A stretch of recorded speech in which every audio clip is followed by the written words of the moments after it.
Picture this. You come home after a long day, prepare a surprise dinner for your spouse, only to find out they weren't at the office as they claimed. That's when I realized the life I thought I had under control was spiraling into deception. Before going to the next story, please tell me how you feel after listening to the above story. Don't forget to like and subscribe to the channel so I can send you interesting stories like this every day. I, male 32, am a regular guy, married to Emma, name changed, female 30, for the last 2 years. We dated for 2 years before getting married. Things are not good between us lately. It all started 2 months ago when my wife came up to me and suggested that we open up the marriage to spice up our life. I was shocked at her recommendation. I never imagined that she would ask for this. Guys, I'm not being an entitled or a controlling husband, but after knowing Emma for so many years, it is hard to believe that she wants to try this out.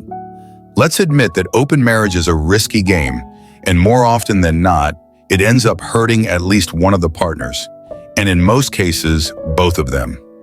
I made it very clear to her that open marriage is complete no for me. It's not that I don't want to explore things or spice up our married life, but I want those to be within the realm of a closed marriage, with no third human being involved in it. She was disappointed because it's a rare occasion that I deny her something. I love her dearly, and more often than not, oblige to all her demands, even if it becomes a compromise for me. Although she didn't say anything after that conversation, but I could sense that she was not taking it well. I wanted to get into the roots of the situation. I wanted to understand her thought process behind the suggestion. I started questioning my ability in bed. I wanted to talk her out, but she kept herself shut. Emma is a consultant and has a hectic work schedule. She often has to work in different time zones, which takes her work-life balance for a toss. I too have a busy work schedule, but I don't have to stretch beyond our time zone, so I'm better off in that way. Due to her work schedule, I wasn't able to discuss my concerns with her. I blame myself for snapping at her with an impulsive no. I should have asked for more context before passing on my decision. I felt awful. Nearly 2 weeks after the incident, one day I got home early from work and prepared her favorite meal for dinner. She was delighted at my gesture. We hugged and spent quality time with each other. I used that opportunity to ask her about her proposal for an open marriage. She immediately switched the gear into a frustration mode, accusing me of tricking her into a mind game. I did not trick her into anything. I just want to have a good time with her and understand her point of view on open marriage. That's it. I lost my mind at her accusations, and I asked her blatantly if I was unable to satisfy her needs. She opened up after that. She told me that she got a bunch of interns in her office who are just out of college and are in their early 20s. They party wildly and hook up at any given opportunity. Their interesting tales of adventure have put these ideas of open marriage in her head. She admitted to having a FOMO when her young colleagues discussed their cool lives of wild parties and thrilling hookups. I heard her out, and I got her point of view. It is natural for any human being to get swayed by shiny objects. I told her that I'm not very comfortable opening up our marriage because I treasure our relationship. Our bond is very special to me. Before I met Emma, I was also one of those freshers who live life on the edges. I used to do the exact same thing as anyone in their 20s does. But I experienced the emotional turmoil that everyone does, hollowness. These excitements turn into emptiness after a while. And so when I met Emma, I found solace. After dating her, I never wanted to go back to my previous life. I proposed to her and got married. She was the one I wanted to have a baby and grow old with. I poured out my heart to her and reasoned out my take on open marriage. I also told her that despite this, if she was really that interested in opening up the marriage, then we could think about it again. She denied that instantly. She seemed to understand my concern and nodded all the while during the conversation. I thought that she resonated with my opinion, but I was wrong. She was not. Everything was normal for the next few days, but after a week or so, I again noticed a severe change in her behavior. She was behaving coldly with me. When I asked her, she shrugged off, saying that it was some work-related stress. In the last few weeks, she's acting terribly. She's throwing all kinds of tantrums on the silliest of things. She's mocking me by calling me an outdated person. I asked her what does she mean by that, to which she said that I'm an adamant person to cling to my ideology and I don't follow the trend. I wonder what does she mean by following the trend? I have a decent fashion sense and follow all the latest music and web series. I asked her if she was pissed off at my reluctance to open the marriage, to which she just nodded and said that maybe. What kind of answer was that? I was confused by her mixed reaction. All this while, her work schedule got tighter. Earlier, it was just a few days in a month when she had to put up late at the office, but now she's coming late every other day. And some days I see her coming home at dawn. When I confronted her regarding this, she told me that she was on a promotion path. Hence, she needs to prove her merit to get that position. She has always been an ambitious woman, and I adore her for that. To be honest, I'm worried if she is telling me the truth, but I don't want to put any negative thoughts in my mind or jump to any conclusion. Something happened yesterday which triggered me to write the post. I've read hundreds of posts from this community and hence wanted to pour out my heart and seek any advice from all of you. Hear me out. Yesterday, I reached home at 7 p.m., a little earlier than usual. I reach at 8 p.m. on most days. I was craving lasagna for a long time, so I decided to prepare that for dinner. It was Emma's favorite too. It took me an hour and a half to prepare the lasagna, just the way Emma likes. I garnished it and kept it ready to surprise Emma. It was already 10 by that time. I messaged Emma to check when she was coming home. She responded that she would be late, maybe after midnight. It felt low and my enthusiasm died down. I spent the next hour engrossing myself in my video games. I was hungry, but I wanted to have dinner with Emma. Something inside me urged me to go and pick up Emma from her office. I'd never done this before unless we had to go somewhere after work. I thought it was the best idea to kill the time and give her a warm surprise. I took my car and rushed to her office. Her office was a standalone building, and it was pretty easy to spot anyone entering or leaving the building. I waited outside of the office for a good 30-45 minutes, watching the shops getting shut and the streets getting deserted. It was 12:30 a.m., but there was no sign of Emma. She was not responding to my texts, and I didn't want to bother her with my calls. For a moment, I thought that she might have left the office while I was on the way. I went upstairs to her office and inquired at the reception. The office was still hustling and bustling with the night shift employees. The receptionist told me that Emma had already left the office. I wanted to punch myself for an idea of coming down to the office. I was sure that she left the office while I was on the way. I drove back home, and guess what? Emma wasn't at home either. My feet were trembling with fear. She was still offline and did not see my last message. I went into panic mode. Cheating was the last thing that came to my mind. I was concerned about her safety. It was too late to contact any of her work friends. Besides, she had joined the company 6 months ago, so I didn't have contact with her colleagues. I didn't know what to do. Tired and anxious, I dozed off on the couch. I woke up with the first light of the sun and rushed into my room impulsively. I saw Emma sleeping cozily in the bed. I rushed to her, tucked her up, and slept. When I woke up in the morning, she was already ready to leave for the office. I asked her when she came home last night. She said 3 a.m. It was a hectic day at work. I was held up on a meeting with an Asian client. I asked her, "When did you leave the office?" She responded nonchalantly, 2:30-ish. I was shocked. Her answer gave chills to my bones. It was either the receptionist who gave me the false information that Emma wasn't at the office at 12:30 a.m., or it was Emma who was lying about being at the office until 2:30 a.m. I was still feeling dizzy with last night's hassle, hence did not say anything further. She called me today in the afternoon asking if I was at her office yesterday. The receptionist informed her that I went there at midnight to check for her. I wonder what kind of shift is the receptionist doing at the office. Nevertheless, I told her the truth and the reason for showing up at her office. She was silent for a moment and then said that she left her office in the afternoon for a meeting in her client's office, which is located in a different part of the city. That's the reason she was not found at her own office. I was perplexed by her answer. She rephrased her statement and said that her client is an Asian company, but they have an office set up in the U.S. as well. Yesterday, she went to her client's U.S. office, which is located in the other part of the city, where she was in Zoom calls with the other employees based out of the Asian time zone. I'm still confused about what to do. The part of me wants to believe her, as this is not a new concept.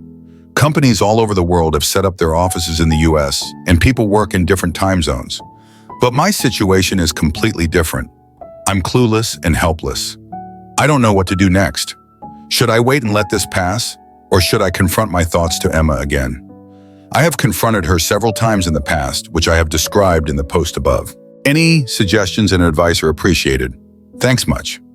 Hi there, I understand your dilemma. Your wife has left you hanging in the middle of a crisis, which is just about to arrive. Nice sniffing affair. However, you're absolutely right in not jumping to any conclusion right away. Instead, you're giving ample time to her to mend her way in case she has gotten diverted. I would suggest that you sit her down and have a conversation about how her reckless behavior is taking a toll on your mental health. Tell that you want to work out any differences in your relationship. Update. Thank you everyone for all your valuable suggestions. I took some of your advice seriously and investigated this matter. It's been 2 weeks since my last update, but I got some shocking news. Please bear with me if I just rant out here. I tried several ways to get her email or her phone's password, but she kept it too discreet. I picked my brains to come up with several ideas to dig out the truth, but I failed. The last 2 weeks have been pretty much the same, where Emma continued to come home late from work. We both were unanimously giving cold shoulders to each other, with very few occasional and transactional conversations in between. 2 days ago, she was talking to her mom, who was suffering from a kidney problem for the last few years, and her recent blood test did not show a good sign. I was working on my PC while she was lying on the bed and talking to her mom. Out of concern, I took her phone to check up on her mom. While mother-in-law was narrating her tiresome routine of tests and medicine, something clicked in my head. I peeked at the phone screen and found that it was unlocked, and there were some chat notifications. I got up and started walking into the room while talking to mother-in-law. I casually went inside the washroom while talking on the phone and locked it from the inside. I put the phone on speaker and pretended to listen to her while reading the messages through the notification. The notification revealed that Emma was supposed to meet someone that day for a fun ride.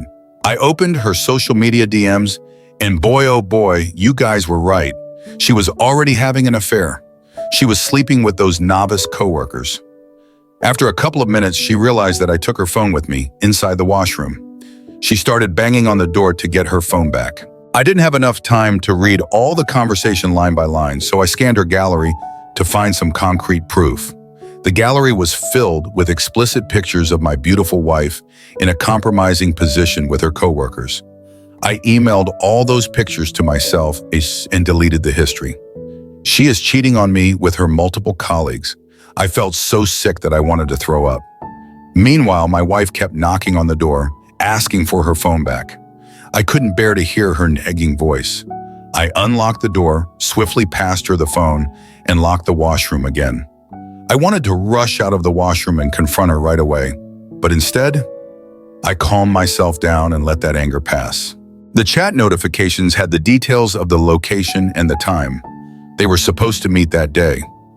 I went out of the washroom, took the car keys, and drove off to that location. While I was leaving the house, she called my name in a faint voice, but I didn't bother to turn back.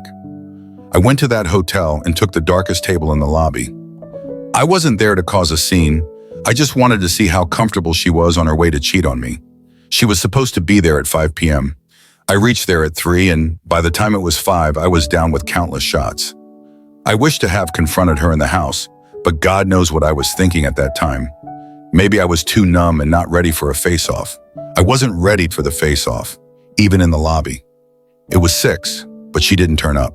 I thought that she got a whiff that I might be there, and they would have changed the location. Nevertheless, I was too drunk and drained to pick my brains at that time. I sat there and continued to gulp my drinks. It was almost 7 when I saw a cat. With that sight, my world came crashing down. My vision was blurred by then. Like, come on, 4 hours of drinking can do a lot more than blurred vision. I faintly remembered what happened after that. I was reacting in autopilot mode. I got up and staggered my way to the reception area where she was registering her entry.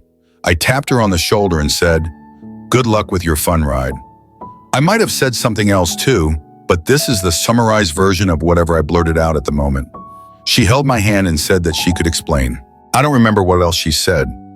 I could only recollect that I shrugged her off, freeing my arms from her claws, and stormed out of the hotel. I hailed a cab to my friend's place and passed out at his door. The next thing I remember is waking up on my friend's couch yesterday afternoon. I slept for 16 hours straight. It was Sunday afternoon. My friend Josh made me some lunch along with fresh lemonade. I narrated to him my entire sob story. He asked me to immediately freeze all the joint accounts, change the passwords, and get an STD done right away. For someone who had been betrayed so badly, money and all these privacy checks was the last of the concern. I reached out to my phone, which was lying dead. I plugged it into the charger and switched it on. The moment the screen appeared, it got flooded with notifications of 100+ missed calls, 50+ voicemails, and countless messages of pleading. I ignored all of it. After a few minutes of switching on the phone, I started getting calls and messages from her again. I blocked her from all platforms. I felt so disgusted that I didn't even read her messages and emails completely. Today is Monday. I've called in sick for the next few days at my office. I don't know how to deal with this. I've been drinking heavily and want to run away from all of this. I don't know what to do now. My friend is Googling some of the best lawyers in the vicinity as I write this post. I'll keep you all posted. Hey, please don't waste yourself. Don't punish yourself for your wife's mistakes. Your friend is right. You need to freeze your bank accounts and get all the tests done to ensure your safety. Your wife was with the people who are regularly into hookups. You never know how something can travel to you. It's better to be safe. Take care. Dude, you need to wake up and take back control of your life. She can ruin you if you don't take appropriate measures. It looks like she's under the influence of the wrong people. DM me if you need any help. I know some good law firms that specialize in this sort of case. Update 2. It's 2 months since the last update. Thank you for all the PMs and care on my posts. After reading the comments on my last update, I decided to take back charge of my life, and as suggested, I immediately froze all the joint accounts, changed the password of all the vulnerable data, and got STD tests done. Thank God nothing came out in the tests. Josh helped me find a lawyer, and I shared all the pictures with him that I collected from Emma's phone. I settled with Josh for a while until the divorce was settled. He was looking for a roommate, so it's a fair deal for him too. All this while, Emma has been trying to contact me, pleading with me to get back together and start fresh. She contacted Josh and begged him to help her reconcile the marriage. She told him that she loved me and all those hookups meant nothing to her. She was just exploring herself. She wanted to feel desirable. I don't know, guys, if I'm MIA on these Gen Z concepts of feeling desirable, or if this entire concept itself is a sham, I don't know. After a few days of my last update, I sent Josh to my house with the keys to pick up my stuff. I was hoping that she would be at the office, considering that it was a normal working day, but Josh found her at home. She broke down in front of Josh and asked him for help. He was smart enough to tell her that I was put up in a hotel and not at his home. He knew that she can show up at his apartment and create a scene. She informed Josh that she has left that job. She confessed that it all started when those bunch of interns started flirting with her at work. They made her feel desirable and beautiful again. They got her to taste all kinds of stuff and experience all those activities in which they were involved, including the illicit ones. She started the physical thing as a one-time experience, but later got addicted to that thrill. Those guys were interns and did not make enough money, so they preyed upon their senior Emma to pay their bills. Eventually, she did realize that they were sucking onto her money, but by then she was already enjoying that life. Josh asked her why she did not confess all these to me before. She said that she spoke to me to open up the marriage as a guilty conscience, but by denial to do so pulled her back from confessing anything to me. What a crap! What was the point of asking for an open marriage after cheating on me? Emma has been resisting signing the divorce papers and has shifted the blame on me that it was I who has motivated her to go for those one-night stands to gain some experience. What a lame excuse. Nonetheless, she could not prove her false claims. Now she is asking for alimony for her mental distraught, which is caused due to the divorce. If there is anyone who needs to be compensated, it's me. I had to go through the terrible feelings of betrayal. Later that month, her sister Sophia, name changed, contacted me and pleaded for reconciliation. She told me how Emma is going through the tough times, which is leading to severe depression because those interns have maligned her reputation at the office. They have apparently shown pictures of Emma in a compromising state, having fun with them to other senior employees. They mocked Emma for being an easy catch. She became the center of gossip at the office, hence she had to leave. The senior employees have passed on the hot gossip to others in their network outside of the office, and now Emma is having a difficult time getting a referral from her network. I told her that Emma was the one who ditched our stable married life for a thrilling experience, and now she has to deal with the mess which comes with it. Anyways, I'm living on with my life. I've kept my drinking habits in check and have been concentrating on working out, eating healthy, and keeping myself busy at work. The divorce proceeding is going on. Thanks to Emma's resistance, it got delayed, but my lawyer assured me that it will wind up soon. Good luck with the new phase. Hope you come out of this situation stronger. And what a narcissistic behavior. How can she just shift the blame on you? Ridiculous. I need to get rid of this girl ASAP. Don't fall into any trap of reconciliation. Life is often like a ship sailing across a vast ocean. When the waters are calm, it's easy to feel safe and content, thinking that as long as we steer steadily, everything will remain peaceful.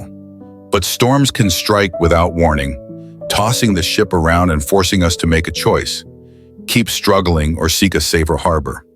My story was one of navigating through rough seas, but in the end, those turbulent waters helped me rediscover myself stronger, wiser, and ready to move forward without looking back. Life isn't always fair, but we always have the power to choose how we respond. Don't let someone else's mistakes pull you down. Stand tall, take control of your life, and keep moving forward. If you're going through challenges or want a real, honest perspective on tough situations, make sure to subscribe to my channel. Every story is a lesson, and every experience is an opportunity to grow. Don't forget to hit the like button and share this video if you found it valuable or believe it might help someone else. Thank you for watching, and I'll see you in the next story.